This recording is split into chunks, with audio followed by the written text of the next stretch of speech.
देश की सीमा पर दुश्मनों से लड़ने की जिम्मेदारी निभाने वाला एक जवान जिसने देश की रक्षा की शपथ ली, लेकिन जब वह छुट्टी लेकर घर आया तो अपनी ही पत्नी के लिए मौत की साजिश रच चुका था।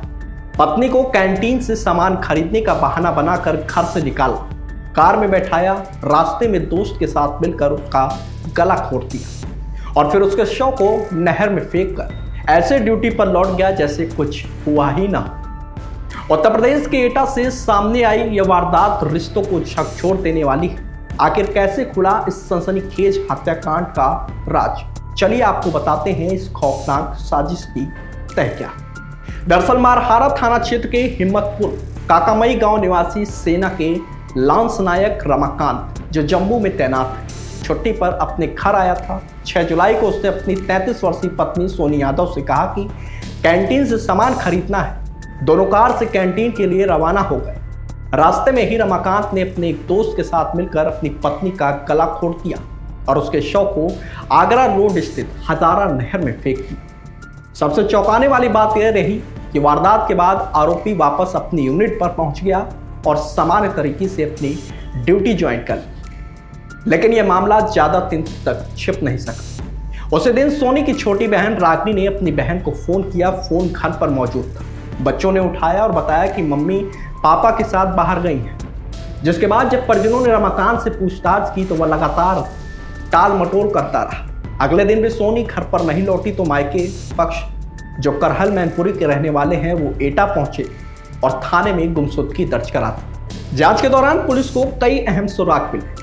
बताया जा रहा है कि रमाकांत और सोनी की शादी जनवरी 2015 में हुई थी। शादी के बाद से ही रमाकांत का एक दूसरी महिला से संबंध होने को लेकर घर में अक्सर विवाद होता रहता था। इसी वजह से रमाकांत अपनी पत्नी के साथ मारपीट करना शुरू कर दिया। सोनी की मां सरोज देवी का आरोप है कि रमाकांत ने अपने साथियों के साथ मिलकर उनकी बेटी की हत्या की और उसके शव को ठिकाने लगा दिया। शिकायत के आधार पर पुलिस ने रमाकांत समेत अन्य आरोपियों के खिलाफ हत्या का मुकदमा दर्ज कर लिया है, जिसके बाद मिले साक्ष्यों के आधार पर पुलिस ने आरोपी रमाकांत को पश्चिम बंगाल के जलपाईगुड़ी से गिरफ्तार कर लिया है।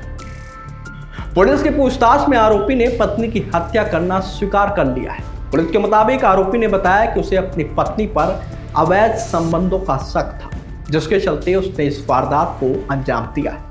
हालांकि पुलिस इस दावे की भी जांच कर रही है और पूरे मामले से जुड़े सभी तथ्यों की पुष्टि साक्ष्यों के आधार पर की जा रही है। फिलहाल आरोपी को अदालत में पेश करने के बाद उसे जेल भेज दिया गया। साथ ही पुलिस हजारा नहर में महिला के शव की तलाश कर रही है। इस वारदात में आरोपी के दोस्त और अन्य लोगों की भूमिका की भी जांच हो रही है, लेकिन इस घटना ने एक बार फिर कई सवाल खड़े कर दिए हैं। क्या शक किसी की जान लेने का कारण बन सकता है? और क्या रिश्तों में अविश्वास का अंत हमेशा इतना भयावह त्रासदी होना चाहिए? आपकी क्या राय है इस पूरे मामले पर? आप क्या सोचते हैं? कमेंट में जरूर बताएं।